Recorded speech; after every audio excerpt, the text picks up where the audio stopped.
Blog. তো আজকে আছে ফ্রাইডে, তো রেয়াংশের ডিকটেশনের এক্সাম। তো আমি এখন রেয়াংশের স্কুলের সামনে দাঁড়ানো আছি, তো ওকে ছেড়ে যাবো আর এইসব ড্রয়িংয়ের সব ম্যাটেরিয়ালস নিয়ে যাচ্ছি। তো ওকে বাটার ব্রেড দিয়েছি, খেয়ে ওটা এসেছে। সকালে সকালে একটু অসুস্থ মনে হচ্ছিলো, গ্যাস হয়েছে, দিয়ে হিম লাগিয়ে তারপরে ও পটি করেছে। তো চলো থাকো আমার সাথে, হোপফুলি তোমাদের আজকের ব্লগও ভালো লাগবে। তো এখন মায়ের কাছে যাব, কাপড় লাগবো, কেন কি আজকে রাতে আমি এই বাড়ি ফিরবো না। কালকে রেয়াংশের ড্রয়িংয়ের এক্সাম, রেয়াংশ আবার মায়ের সাথে কোথায় যাবে। আর দিয়ে তারপরে আমি ডক্টরের কাছে যাব ফর ব্লাড টেস্ট, আমি এখন চালু করব।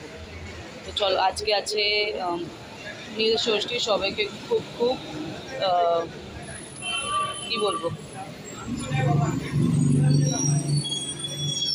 উপবাসটা খুব ভালো করে যাক আর ভালো করে থাকো, বাস এটাই বলবো। সবাইরা সুস্থ থাকো, ভালো থাকো। তো চলো যাওয়া যাক।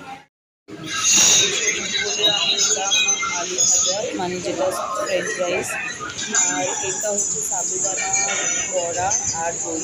এটা হচ্ছে আমার স্টেশন। এখন যাচ্ছি মায়ের বাড়িতে, আজকে রাতে মায়ের বাড়িতে থাকবো। তো মেলা কথা আছে, একবার বাড়ি গিয়ে তারপরে তোমাদের সঙ্গে ডিসকাস করব।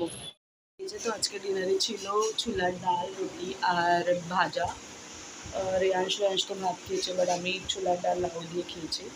তো ওটা অ্যাকচুয়ালি ভুলে গেছিলাম, মোবাইল চালু ছিল না, তার জন্য ভিডিও করা হয়নি। তো ওটা আমার ডিনার ছিল। তো এখন বাস আমরা ঘুমাচ্ছি, রেয়াংশ উপরে ঘুমাচ্ছে, আমি নিচে ঘুমাচ্ছি। সেরকম সঙ্গে কালকে ওদের স্কুল আছে, ড্রয়িংয়ের এক্সাম আছে, ড্রয়িং প্র্যাকটিস করানো হয়ে গেছে। তো গরম, খুবই গরম পড়েছে, মানে গ্যাসও হয়েছে, আমার গ্যাসের মতন হচ্ছে। তো চলো আজকের ভিডিও এখানেই এন্ড করছি, হোপফুলি তোমাদের ভালো লাগবে। হ্যাঁ, আমি সবের মেল দেখেছি আর আমি একটু সুস্থ হয়ে আমি রিপ্লাইও করবো। So thank you for mailing me and supporting me. তো এমনিই সাপোর্ট করতে থাকবা। তো এখন দেখো সেও খেলা করছে, পড়ে যাবা। তো চলো, good night, have a sweet dream, take care. Hopefully তোমাদের ভিডিওটা ভালো লেগেছে। যদি ভিডিও ভালো লেগে থাকে তো সাবস্ক্রাইব করো, লাইক করো, শেয়ার করো। আর যে আপনার ফ্যামিলি মেম্বার হয়নি ওরা তাড়াতাড়ি গিয়ে সাবস্ক্রাইব করো আর নোটিফিকেশনে অলে ক্লিক করো। Good night, have a sweet dream, take care guys.